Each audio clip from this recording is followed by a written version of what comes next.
Bon, je me présente, enseignant Boukredimi. Je suis enseignant à l'université d'Oran et à l'ISTA.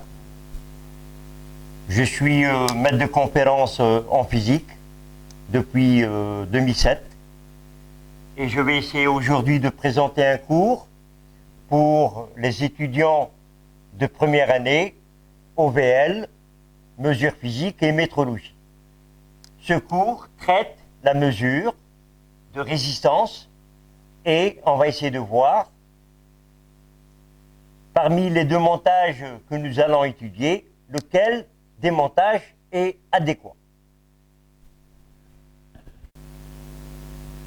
Bon, le cours que nous allons entamer aujourd'hui relève de la mesure en physique. Donc on va considérer une grandeur physique G, une grandeur quelconque, qui a une valeur exacte que je vais appeler G exact. Afin de confronter cette valeur exacte, on va essayer de faire la mesure. Donc on va obtenir une valeur que je vais appeler G mesurée.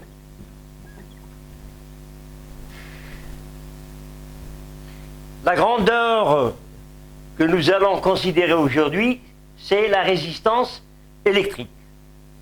Donc,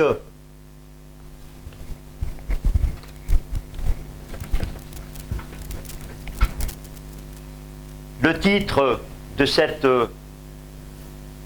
ce cours, c'est mesure de résistance. Mesure de résistance.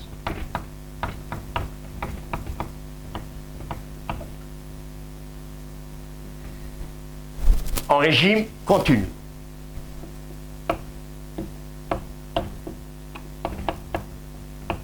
En régime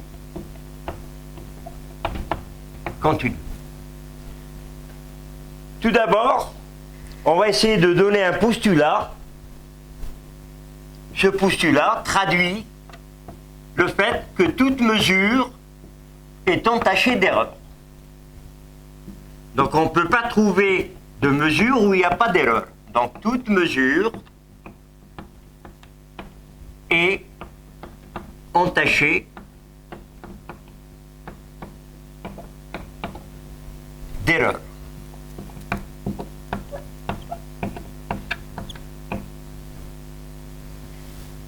Donc je vais considérer une résistance que je vais appeler grand R. On va essayer d'évaluer cette résistance. Pour cela, on va essayer de faire appel à la loi d'Ohm. La loi d'Ohm traduit le fait que la tension aux bornes de la résistance est proportionnelle au courant électrique. Donc si la résistance est traversée par un courant que je vais appeler grand I, en mode récepteur, la tension se dirige vers les potentiels décroissants. Cette tension, je vais l'appeler U.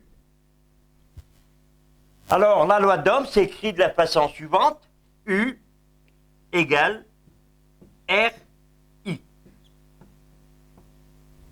On peut aussi donner une autre formulation de la loi d'Ohm, I égale 1 sur R fois U, où la grandeur 1 sur R est appelée conductance. Son unité, c'est O-1 ou Siemens. Donc R est donné en ohm, et 1 sur R, qu'on va représenter par G, est donné en O-1 ou encore Siemens. Alors, I, il représente exactement le courant qui va traverser la résistance, et U, la tension aux bornes de la résistance. Alors pour cela, on va essayer, afin de connaître la résistance grand R, on va essayer d'interposer dans le circuit un voltmètre qui me permet de mesurer la tension électrique et un ampèremètre qui va me permettre de connaître la valeur du courant qui traverse la résistance. Le fait d'introduire ces deux appareils de mesure, c'est-à-dire le circuit électrique, va être modifié. Pour cela, deux montages sont possibles. Un premier montage qu'on va noter 1, qu'on appelle montage courte dérivation. Courte dérivation.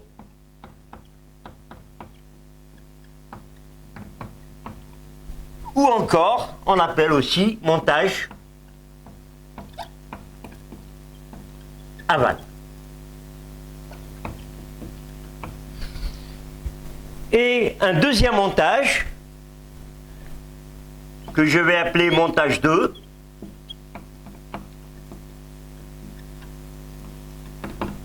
c'est un montage qu'on appelle montage longue dérivation.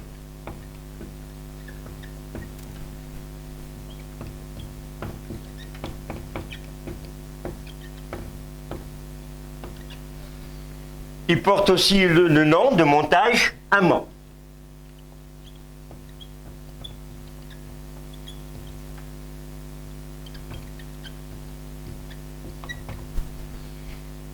On va essayer de traiter ces deux montages afin de déterminer la résistance mesurée et voir quel est le montage qui s'adapte mieux à notre résistance.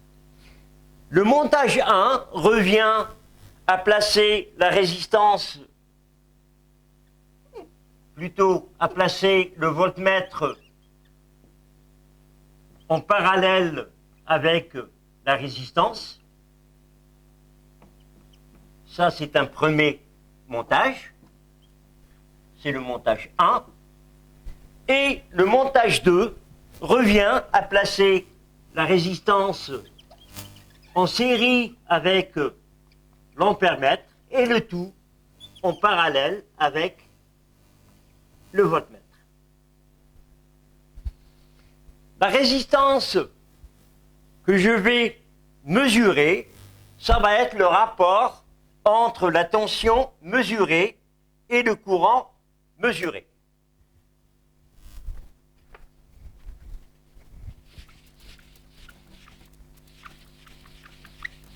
Donc on va écrire U mesuré sous la forme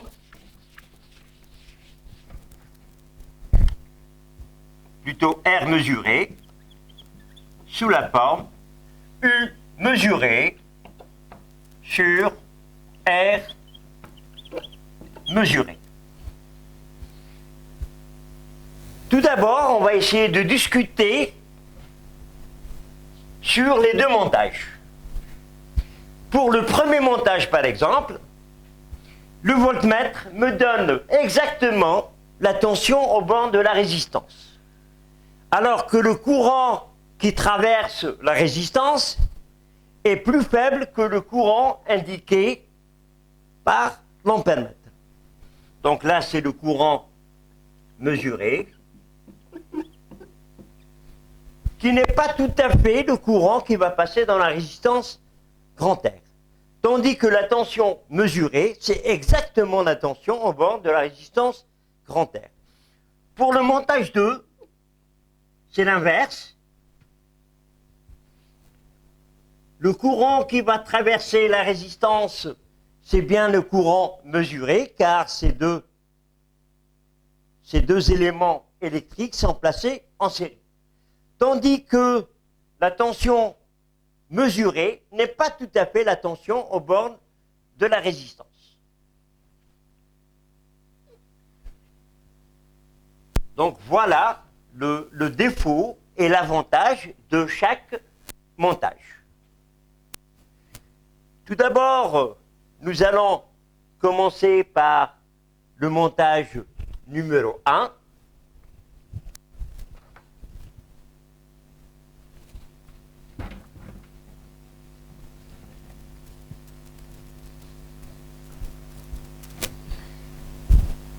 Nous voyons, donc là on va commencer par le montage aval.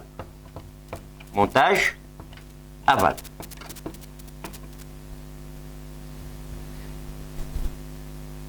La tension au banc de la résistance,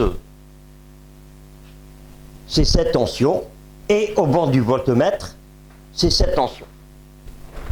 C'est la même tension. Ces deux éléments sont placés en parallèle, donc on va essayer de remplacer tout ce montage par un circuit simple qui contient deux résistances. La résistance grand R et le voltmètre, il possède une résistance que je vais appeler RV. Ces deux résistances sont placées en série, donc ils vont en parallèle, pardon, donc ils vont être remplacés par une seule résistance que je vais appeler R mesuré. C'est l'équivalent de R en parallèle avec RV. Là, on voit bien que le courant qui traverse cette résistance, c'est bien le courant mesuré, et la tension au banc de cette résistance, c'est bien la tension mesurée. Ces deux résistances sont placées en parallèle, donc dans ce cadre, je vais écrire que R mesuré, c'est le produit sur la somme. Donc c'est R fois RV sur R plus RV.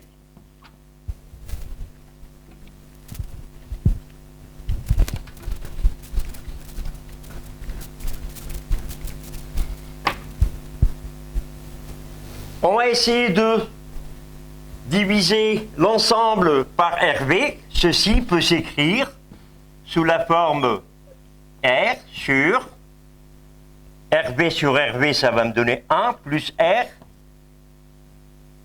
sur RV. Donc on voit que ce terme est toujours plus grand que l'unité. Donc R mesuré est bien inférieur à R. Donc l'écart entre les deux, si vous voulez, ça va me donner l'incertitude systématique du système. Donc je vais noter delta R, il faut que ça soit positif, donc je l'écris sous la forme R moins R mesuré. Et là, ça va être l'erreur systématique. Pourquoi systématique? Parce que le fait d'introduire ces deux appareils de mesure, j'ai modifié le système. On va essayer de trouver une forme plus simple de ce delta R mesuré. Donc il suffit de remplacer R mesuré par cette quantité. J'obtiens R moins R RV sur R plus RV. On va essayer de réduire au même dénominateur. Donc à la fin, je vais trouver R carré plus R RV moins R RV. Le R RV, il va sauter. Donc finalement, je vais trouver que c'est R au carré sur R plus RV. En divisant delta R par R, j'obtiens l'erreur relative suivante. Et bien sûr, c'est l'erreur systématique pour le premier montage.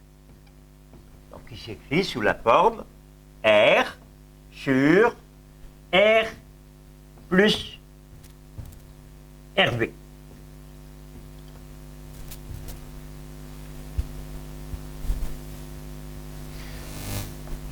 Cette erreur peut prendre aussi la forme suivante. Si je remplace R par, à partir de cette quantité, je peux retrouver la formulation suivante. R égale R mesuré fois RV sur RV moins R mesuré. Donc, en injectant cette valeur dans cette expression, on va retrouver une formulation plus simple qui s'écrit sous la forme R mesuré sur RV.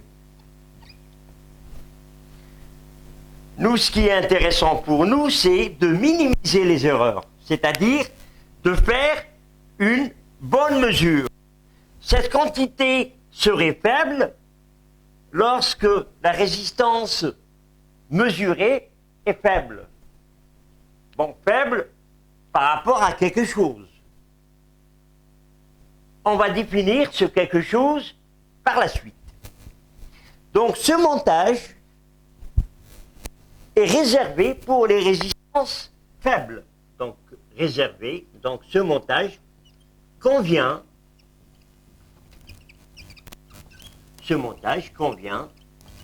pour les faibles résistances.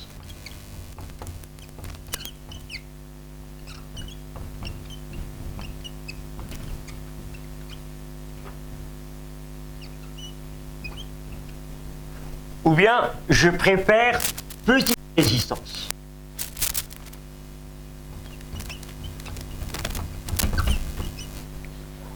La notion de petit ou grand en physique, c'est une notion relative. C'est toujours par rapport à quelque chose. Tout à l'heure, on va essayer de définir ce quelque chose, c'est-à-dire cette résistance caractéristique qui limite les résistances petites et les grandes résistances. Alors, si on trace delta R sur R en fonction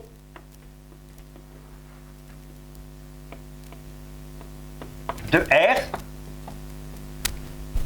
bon, puisqu'on a dit que ça convient pour les petites résistances, donc si je néglige le R devant RV, généralement RV est important, on obtient une droite de pente 1 sur RV.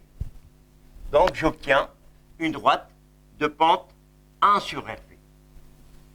Pour des résistances énormes, c'est-à-dire des résistances qui tendent vers l'infini, ce terme va tendre vers 1, donc on obtient une erreur de 100%.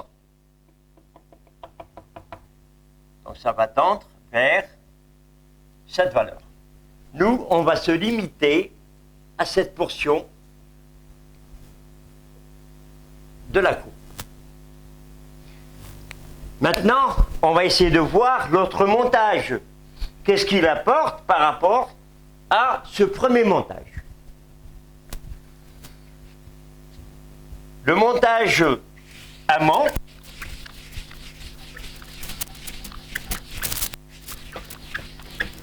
est donné par la figure suivante.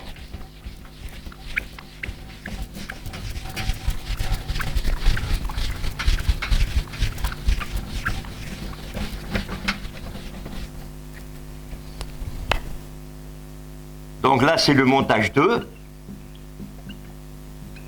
ou bien le montage amont. Donc je vais prendre la résistance que je cherche, la résistance inconnue grand R, en série avec l'ampèremètre. Et le tout en parallèle avec le voltmètre.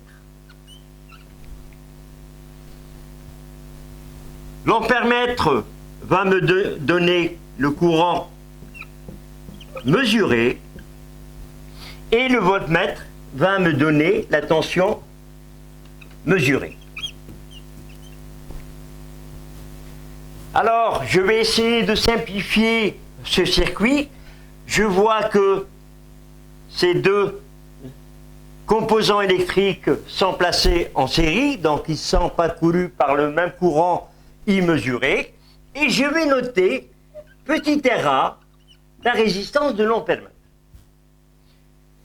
Dans ce cas, ce circuit serait équivalent à un circuit simple, une résistance R, et c'est bien la résistance mesurée,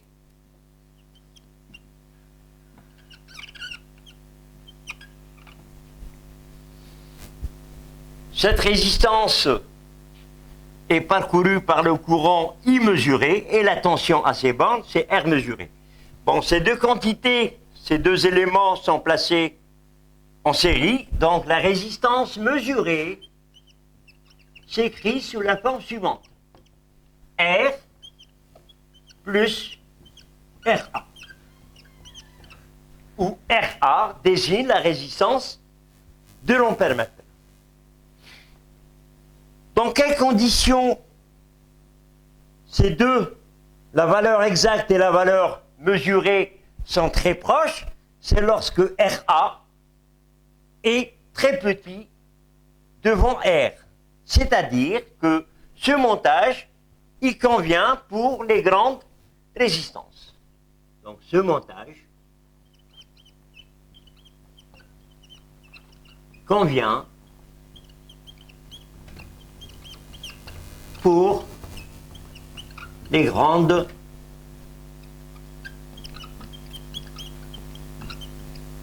résistances.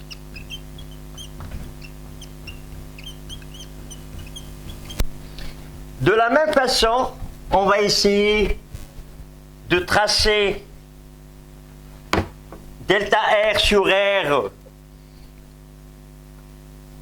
en fonction de R. Ça, c'était pour le montage 1, le montage aval. Et là, c'est pour le montage amont, c'est-à-dire le montage longue dérivation. De là, on voit que R mesuré est plus grand que R, donc le delta R va s'écrire comme étant, le delta R va s'écrire comme étant R mesuré moins R. L'écart entre la valeur mesurée et la valeur exacte. On va trouver exactement la résistance de l'ampèremètre, RA. C'est-à-dire le delta R sur R va s'écrire systématique, bien sûr, RA sur R. À partir de cette relation, si je prends R égale 0, je vais avoir delta R sur R qui va tendre vers l'infini. Et si je prends R égale à l'infini, delta R sur R va tendre vers 0. Donc la courbe que je vais obtenir, elle est sous la forme y égale 1 sur x, qui représente une hyperbole. Elle a cette forme-là. Donc plus R augmente, plus le delta R diminue. Donc ce montage convient bien pour les grandes résistances. Tandis que ce montage 1, il convient pour les petites résistances. Donc maintenant, on va essayer de parler, c'est quoi une grande résistance et c'est quoi une petite résistance. Pour cela, on va essayer de tracer ces deux courbes dans un même graphe. J'obtiens les allures suivantes.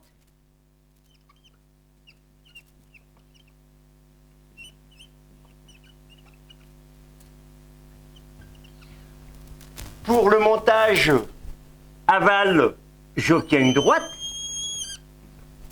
Et pour le montage amont, j'obtiens une hyperbole. Donc là où j'ai un point d'intersection, je vais définir la résistance que je vais appeler RC, résistance critique. Si la résistance R est plus petite que cette résistance critique, je vais dire que je vais affaire à une faible résistance. Et si elle est plus grande, on va dire qu'on a affaire à une grande résistance. Donc le premier montage, je prends cette portion de courbe, et pour le deuxième montage, je prends cette portion de courbe. À titre indicatif, on va essayer de trouver cette valeur de RC. Alors, pour cette valeur, on constate que le montage amont et le montage aval me donnent la même précision.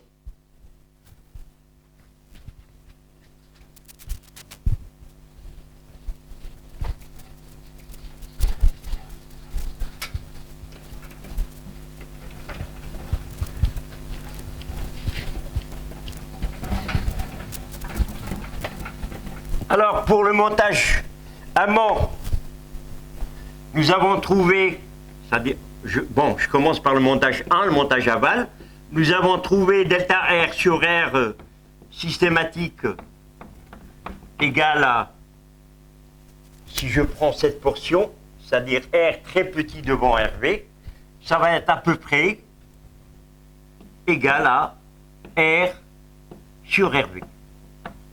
Et pour le deuxième montage, le montage amont, ou bien longue dérivation, delta R sur R, systématique, égale à RA sur R.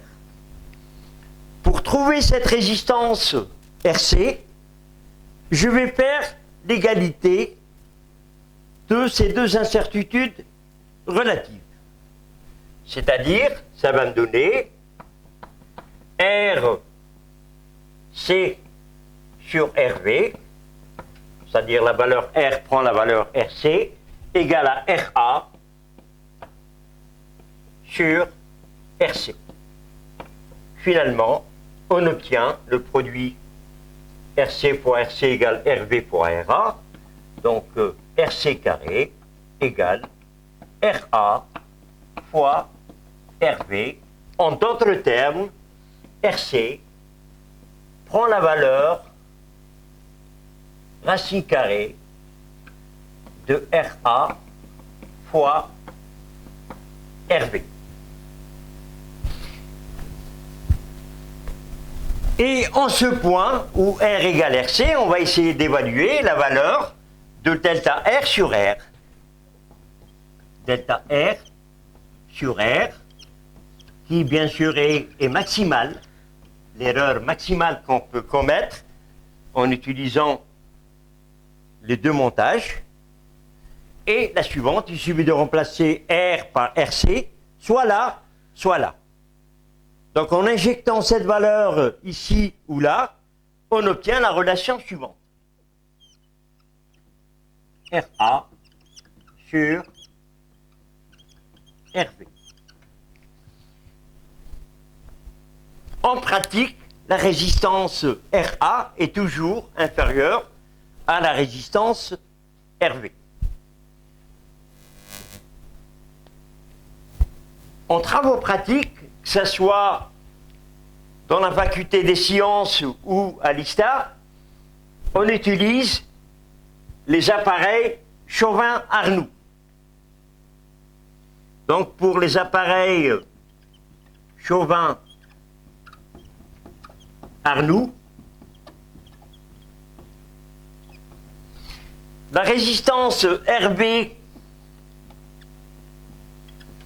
s'écrit sous la forme alpha V fois le calibre, Et bien sûr, le calibre, il est donné en volts. Et alpha RV, puisque R est donné en ohm, alpha RV est donné en ohm par volt ou bien en kilo-ohm par volt. Pour le voltmètre Chauvin-Arnoux CA 402, alpha V est de l'ordre de 20 kilo-ohms par volt. C'est-à-dire, si je vais utiliser le calibre 1 volt, la résistance du voltmètre, il suffit de multiplier par le calibre 1 volt, je vais trouver 20 kg. Pour le calibre 10 volts, donc je multiplie par 10 volts, et ça va me donner une résistance de 200 kg. Donc on voit que la résistance du voltmètre est grande. Tandis que pour l'ampèremètre, la résistance, généralement, elle n'est pas indiquée par le constructeur. Je vais donner son expression pour l'ampèremètre Chauvin-Arnoux. Donc, pour l'ampèremètre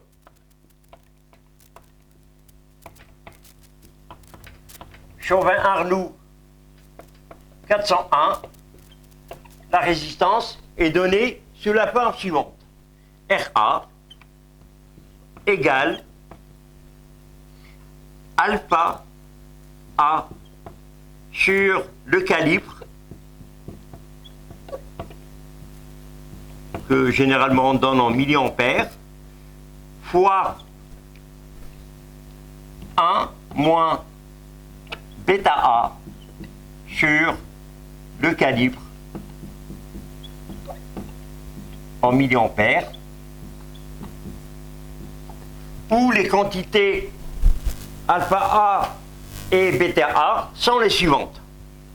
Alpha A égale 1000 millivolts, bon, c'est à peu près 1 volt, c'est 1 volt, et bêta A, c'est 0,086 milliampères. On voit que lorsque le calibre augmente, la résistance diminue. Donc, et bien sûr, là, la résistance, elle est donnée en ohms.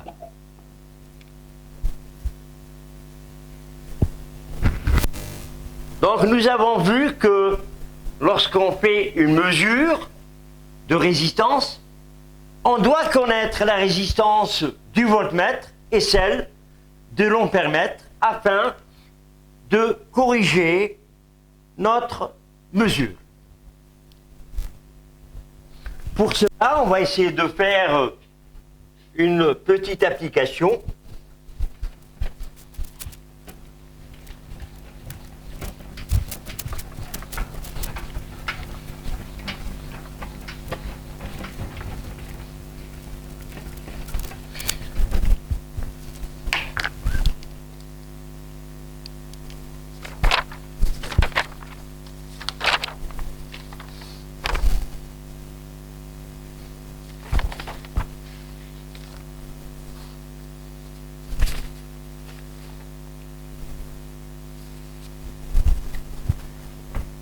Je vais considérer une résistance que je connais, de valeur R égale 12 kilo-ohms, et je vais utiliser le premier montage.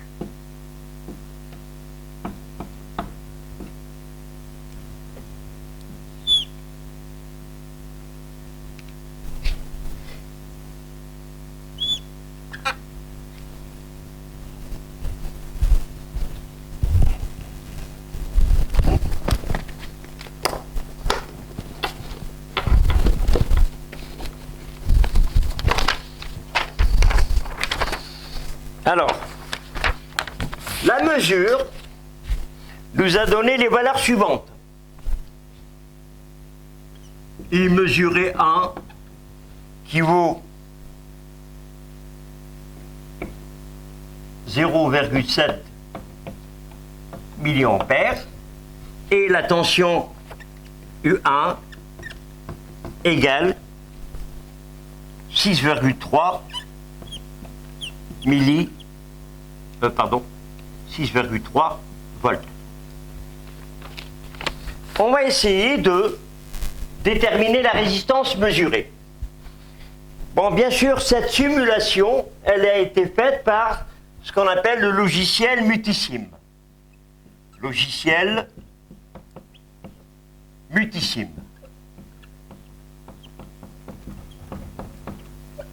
Où nous avons pris RV égale 36 kg ohm et RA égale 1 kg ohm. On va essayer d'évaluer la résistance R mesurée. R mesurée, ce n'est autre que le rapport entre la tension mesurée et le courant mesuré. Le courant, il est pris en milliampères et la tension en volts, donc la résistance, sera donnée en kilo-ohm. Donc ça va être 6,3 volts sur 0,7 milliampères. Ohm sur volt, volt sur ampère va me donner ohm. Et 6,3 sur 7, ça va me donner 9.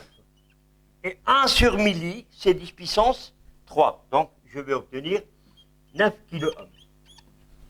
Donc, nous remarquons ici qu'il y a une différence entre la vraie valeur et la résistance mesurée. On va essayer de faire maintenant un deuxième montage, qui est le montage longue dérivation. Je vais prendre toujours la résistance de 12 kilo ohm, R égale 12 kilo ohm, en série avec l'ampèremètre. Là, c'est pour le montage amont et le voltmètre V2. La simulation me donne I2 égale 0,6 milliampères et U2 égale 7,8 volts. On va essayer de déterminer pour ce type de montage, qui est le montage 2, ou bien le montage longue dérivation, ou encore le montage amont. Donc, U mesuré va s'écrire R mesuré va s'écrire U2 sur I2. Donc 7,8 volts sur 0,6 milliampères. Donc si je fais le calcul, je vais obtenir 13 kilo ohm. Alors que la vraie résistance, elle était de 12 kg. Donc les deux montages n'ont pas permis de donner la bonne valeur de la résistance. Donc maintenant, on va essayer de voir comment corriger une mesure. Donc là, on va essayer de corriger la mesure.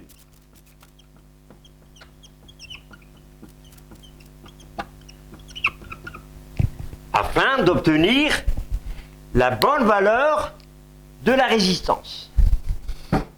Alors, pour le montage 1, nous avons tout à l'heure montré que R s'écrit sous la forme R mesuré fois RV sur RV moins R mesuré. R mesuré, nous avons trouvé 9 kOhms. RV, ça représente 36 kOhms sur la différence des deux, 36 moins 9 kOhms. Finalement, on va trouver 36 moins 9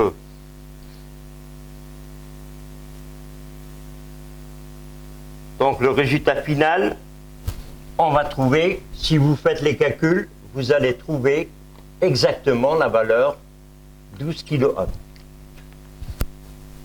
Donc cette valeur est bien la valeur prise, la valeur exacte. Maintenant, on va essayer de corriger.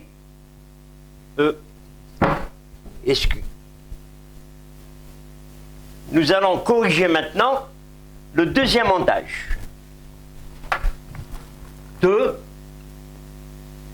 R, nous avons tout à l'heure montré que R, c'est R mesuré moins RA. R mesuré, nous avons 13 kOhms et RA représente 1 kOhm. Donc 13 moins 1, ça va me donner 12 kOhms. Donc on voit ici que nous avons obtenu une valeur mesurée qui est exactement la valeur exacte. Donc dans le cas d'une mesure, il faut faire très attention.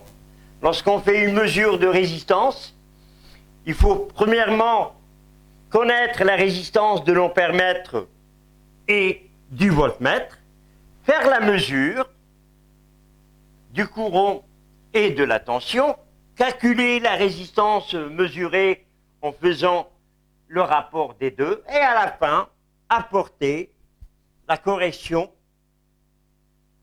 pour le montage 1 ou le montage 2 que vous avez utilisé. Et je vous remercie.